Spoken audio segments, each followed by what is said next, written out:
বরিশালের বাকেরগঞ্জে গ্রাহকের প্রায় ১১ লাখ টাকা আত্মসাতের অভিযোগ উঠেছে পল্লী বিদ্যুৎ সমিতির ডিজিএম গোবিন্দচন্দ্র দাস ও ফার্স্ট সিকিউরিটি ইসলামী ব্যাংকের বরিশাল শাখা ব্যবস্থাপকের বিরুদ্ধে।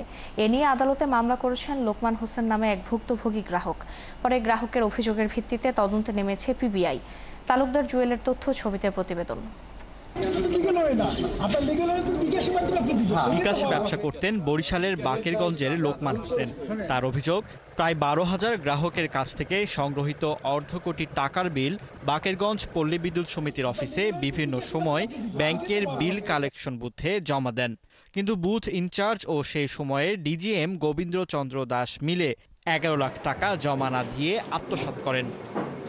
আমার ১ বছর প্রায় ৪০ লক্ষ টাকার বিল আমি জমা দিচ্ছি, কিন্তু তার ভিতরে আমার ১২-১৩ লক্ষ টাকার বিল তারা পরিশোধ করে নাই।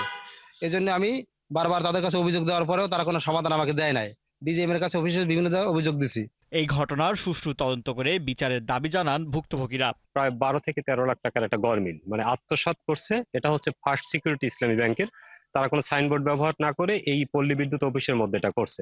ফার্স্ট সিকিউরিটি ইসলামী ব্যাংকের শাখা, কিন্তু আমাদের যে বিল নিত ওখানে সিলও দিত না, সিল দিত পল্লী বিদ্যুৎ সমিতি বরিশালের।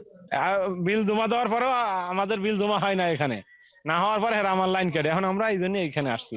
মার্চ মাসে বিল দেওয়ার বিল কাগজ আসার পরে পিছনের যে বিল ছিল সে বিল সহ সব আবার চলে আসছে। এখন আবার এই বিল দেওয়ার জন্য আসছি আমি এখানে। এই ঘটনা জানাজানি হলে বিল কালেকশনের বুথ বন্ধ করে ওই ডিজিএম বদলি নিয়ে অন্যত্র চলে যান। আর এই নিয়ে কথা বলতে চাননি পল্লী বিদ্যুৎ সমিতির নতুন ডিজিএম।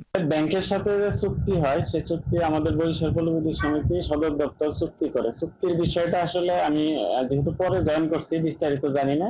আর উপজেলা নির্বাহী কর্মকর্তা বলছেন, ঘটনার তদন্ত চলছে, পরে যথাযথ ব্যবস্থা নেওয়া হবে। আর পিবিআই বলছেন, তদন্ত শেষে এই বিষয়ে পরবর্তী পদক্ষেপ গ্রহণ করা হবে। পত্রপত্রিকার মাধ্যমে বিষয়টা আমি অবগত হলাম। এখন আমি ডিজি মহোদয়কে নিয়ে তাকে ডাকবো, পাশাপাশি কেন বিষয়টা ঘটলো সে বিষয়ে আমি খোঁজ করে রাখছি। গোবিন্দচন্দ্র দাস ওনাদেরকে বিবাদী করে একটা মামলা করছে যে ১৩ লক্ষ টাকার মতো প্রায় ওনারা আত্মসাৎ করছে। আর আসলে এই ঘটনার কোর্ট আমাদেরকে তদন্তের জন্য পাঠাইছে। এখন সঠিক কোনটা ওটা যাচাই করে পরবর্তীতে আমরা আপনাদেরকে বলতে হবে। শুধু লোকমান হোসেন না, একইভাবে উপজেলার অন্তত ২০,০০০ পল্লী বিদ্যুৎ গ্রাহকের টাকা জমা না দিয়ে আত্মসাৎ করার অভিযোগ রয়েছে গোবিন্দচন্দ্র দাসের বিরুদ্ধে।